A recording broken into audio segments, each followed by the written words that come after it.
એમપીથી સુરત શોખ માટે જીવતા કારતૂસ સાથે તમંચો લાવનાર આરોપીની ધરપકડ કરતી વરાછા સર્વેલન્સ પોલીસ તમંચો ખરીદીને એમપીથી સુરત લાવ્યો. અગાઉ પણ મારામારીના કેસમાં ઝડપાયો હતો. સુરતના વરાછા વિસ્તારમાં શોખ માટે ગેરકાયદેસર હથિયાર રાખનાર એક શખ્સની ધરપકડ કરવામાં આવી છે. પોલીસે દેશી બનાવટનો તમંચો અને 2 જીવતા કારતૂસ સાથે આરોપી વિવેક અશ્વિનભાઈ ગોહિલને ઝડપી પાડ્યો. આરોપીની ધરપકડ બાદ પોલીસે પૂછપરછ હાથ ધરી હતી. શોખ પૂરો કરવા માટે એમપીથી સુરત તમંચો લાવ્યો. પૂછપરછમાં માહિતી મુજબ આરોપી વિવેક ગોહિલ મૂળ ભાવનગર જિલ્લાના તળાજા તાલુકાના ઊંચડી ગામનો વતની છે અને હાલ વરાછાના માતાવાડી વિસ્તારમાં રહે છે.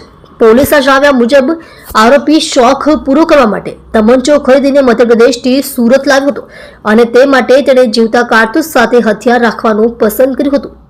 બાતમીના આધારે પોલીસે કાર્યવાહી કરી વરાછા પોલીસ સ્ટેશનના surveillance incharge PSI PV Solanki અને તેમની ટીમ પેટ્રોલિંગમાં હતી ત્યારે બાતમી મળેલ કે ભોળાનગરથી કુબેરનગર પોપરા તરફ જતા રોડ ઉપર એક શખ્સ ગેરકાયદેસર રીતે હથિયાર સાથે છે. ટોરેન્ટ પાવરના પાછળના ગેટ પાસે પાણીની ટાંકીની પાછળ પોલીસે આ શખ્સને ઝડપી પાડ્યો. તમંચો અને કારતૂસ સાથે પકડાયો. પોલીસે આરોપી પાસેથી ₹10,000ના દેશી બનાવટના તમંચા અને 2 જીવતા કારતૂસ જેની કિંમત ₹400 છે એ મળી કુલ ₹10,400ના મુદ્દામાલ સાથે કબજો કર્યો. અગાઉ પણ મારામારીના કેસમાં ઝડપાયો હતો. આરોપી વિવેક ગોહિલનો આ પહેલીવારનો ગુનો નથી. તે અગાઉ પણ મારામારીના કેસમાં વરાછા પોલીસ સ્ટેશનમાં તેની સામે આઈપીસી કલમ 323, 504, 506(2) હેઠળ ગુનો નોંધાયો હતો. આર્મ્સ એક્ટ હેઠળ કાયદેસરની કાર્યવાહી.